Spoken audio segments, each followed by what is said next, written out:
Good morning, everybody. So I'm a bit short on time, but I decided to make this video real quick because just need to explain something. So I just gotten a couple of comments saying they merged, and no, Union Pacific and NS did not just merge. They announced a merger deal, but have not merged, at least not yet, or at least I hope never. So UP and NS said all this stuff that the merger will create jobs, transcontinentalness, and a bunch of cost savings. Union jobs will be preserved.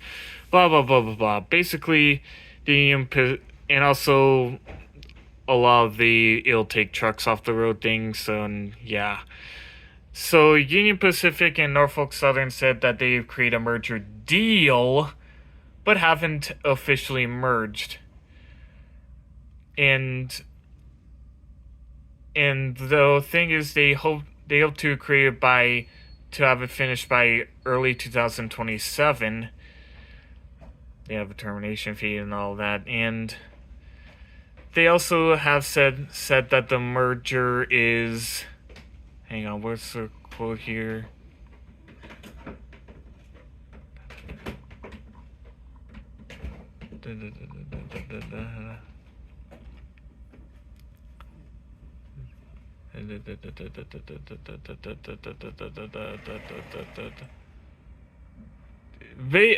Basically that UPNNS said that a transcontinental merger is in the public interest, except no,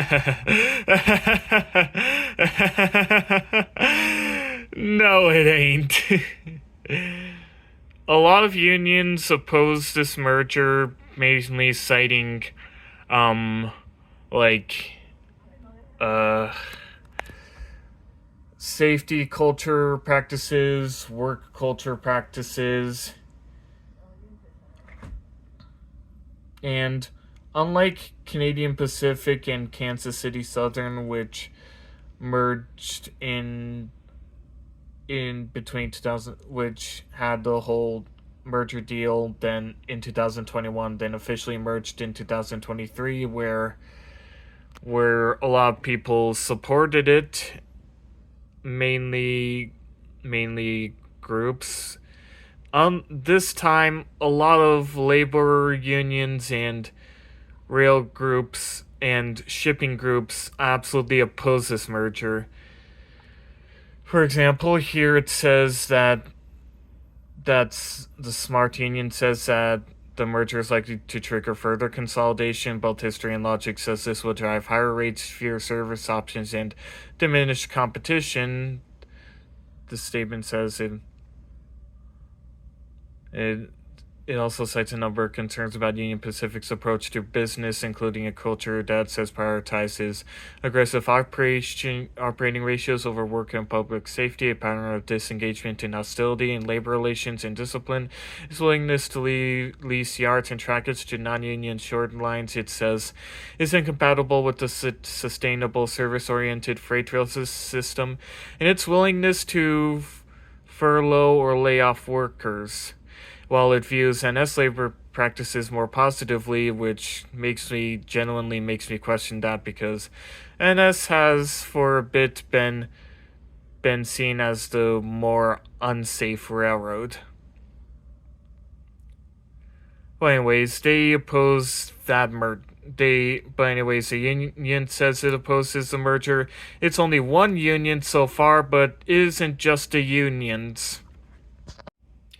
Several shipper groups also say that they oppose the UPNS merger because they say that the industry is already too concentrated and that it does not need a transcontinental system. They claim that,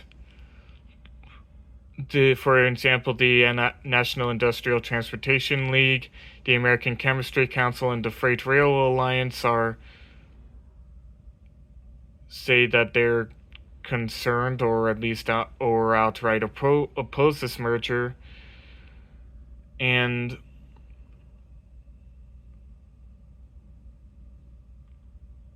and and basically the potential for UP buying out NS would lead to fewer options for transporting by rail.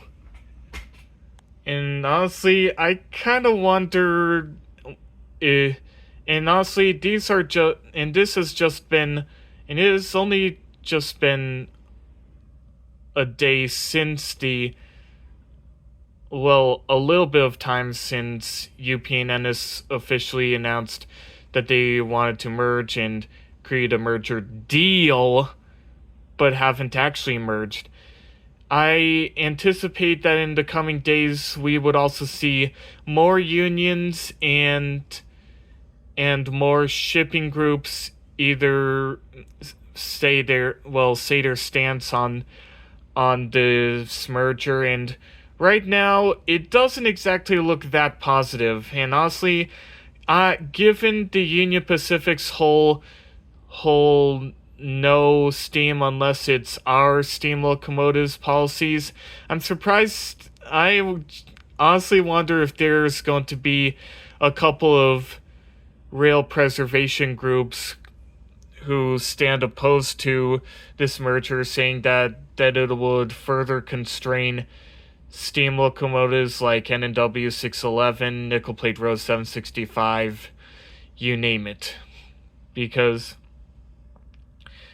unless Union Pacific says that they'll probably unless Union Pacific says something like they'll get rid of the no non-Union Pacific steam policy, then I'm pretty sure that we'll see quite a couple of rail preservation groups also oppose this merger.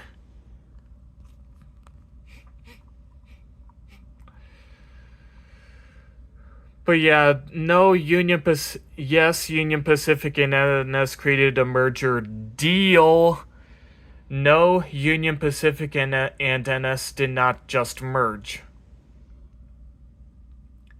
Fact of the matter is they need merger approval, and I can't guarantee that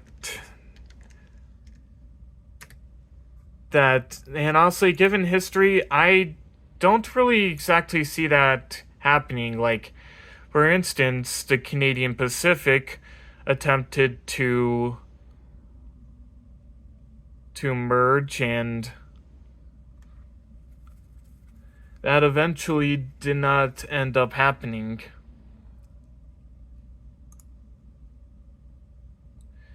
And yeah, they called it off, but even then, even if Canadian Pacific and NS kept on the deal, I don't think that there was a good chance it would have gone through.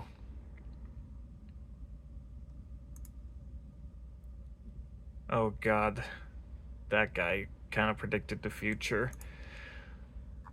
So yeah, given history, I'm just not convinced that a Union Pacific and Norfolk Southern merger would go through. Yeah, I'm concerned. Yeah, despite the regulatory barriers, it is not completely impossible, but anyways, I just do not really see this officially happening, so I'll just leave it at that. Anyways, thank you guys for watching, and until next time, have a good day.